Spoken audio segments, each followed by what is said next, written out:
All right, guys, so a lot of people email me and they ask me advice about getting into the dog business or making more money in the dog business or living a better life in the dog business, okay? So here's your pro tip of the day. If you want to get in the dog business and you want to have like a really rewarding career, then you have to be willing to leave money on the table. I try to explain this all the time to young people, and I know that it's hard to hear because you're just out there trying to make a truck payment, trying to make a car payment, maybe trying to save up some money so you can make a down payment on a facility, okay? But you have to be willing to admit that some things are outside of your particular niche in the service business, right? If you're gonna do something with dogs, double down on what you do well. Don't try to be a general service provider that says, I train all dogs no matter what the problem, no matter what the breed, no matter what the price, okay? You know, find something that you're good at and then double down on it, okay? And then once you've defined what you're good at and you start to develop a reputation, then you're gonna have a lot of people that contact you and they're gonna say things like, hey, I heard you were a really good dog trainer and whatever. I have X with problem Y. You got to look at the long term. Don't look at the short term money in that situation and ask what are going to be the long term externalities related to taking that client, okay? Because that client is going to attract other clients like themselves with similar dogs, and it's real easy to fill up your day with things that are outside of your area of expertise, which is going to limit how well you do your job, and it's also going to fill your day up with people and dogs that you might not enjoy working with, okay? Like, so I love this style of dog. This is, what is it called, an English Labrador Retriever, a showbred Labrador Retriever. They're really awesome. When I was younger, I liked Malinois and Dutch Shepherds and German Shepherds. I'm at a different stage of my life, and at each stage of my life, what I've done is I've catered to the type of clients that I wanted to see, okay? And so whenever I was in a certain, you know, kind of service provision mode, I would double down on taking clients that were matching what I was doing at that time. And I would exclude clients that didn't fit perfectly into that niche. And I left a lot of money on the table.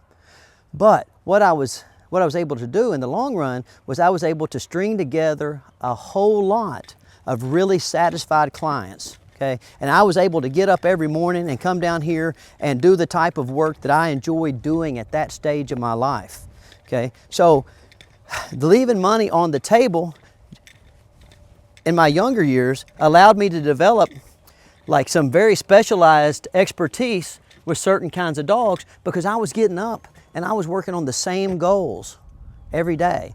And I was tracking what approaches to dog training led to the accomplishment of my goals. I was tracking what it took to make that type of owner happy. And then I'd catalog it all. And I have all that research material up there in files. And I'd get to a different stage of my life. I got a little bigger facility. I bought a farm. I bought a boat. I bought a bunch of stuff, really, to be honest with you. And every time that I would expand my operation, I would think, what would I enjoy doing for the next 1 to 5 years? And then I would kind of start taking that kind of dog and that kind of client.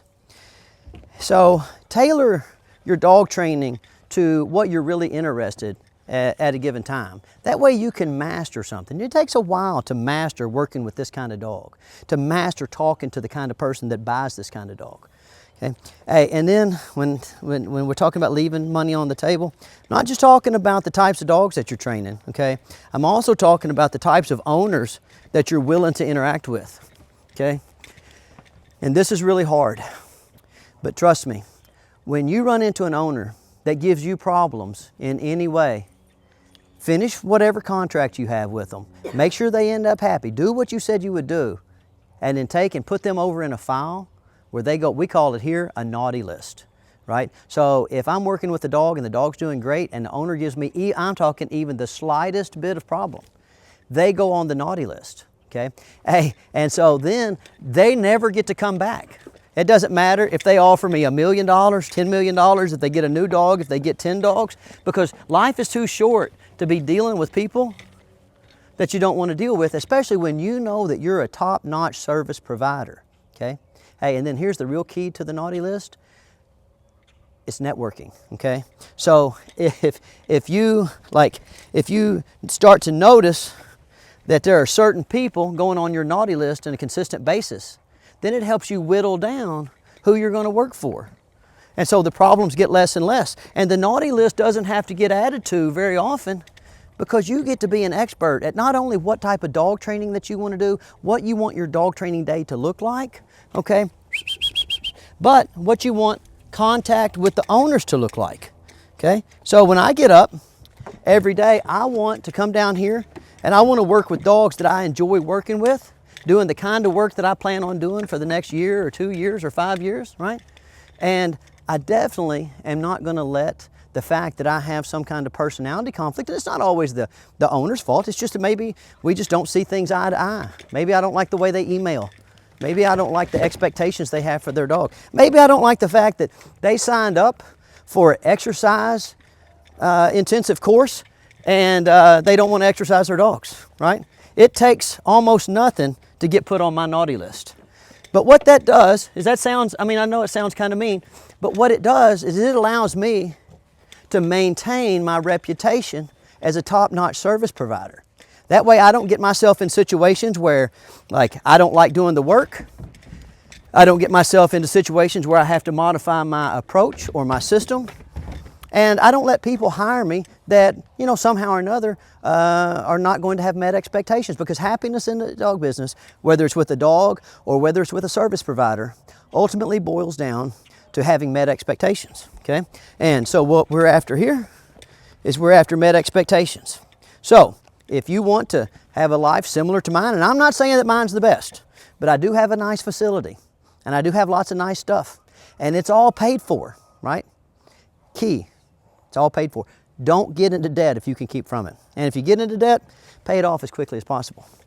But I know this sounds counterintuitive, but to make money in the long run, you just have to be willing to leave money on the table in the short run, and don't let anybody tell you any different. All right, I hope that advice was helpful. I'll see you guys next week.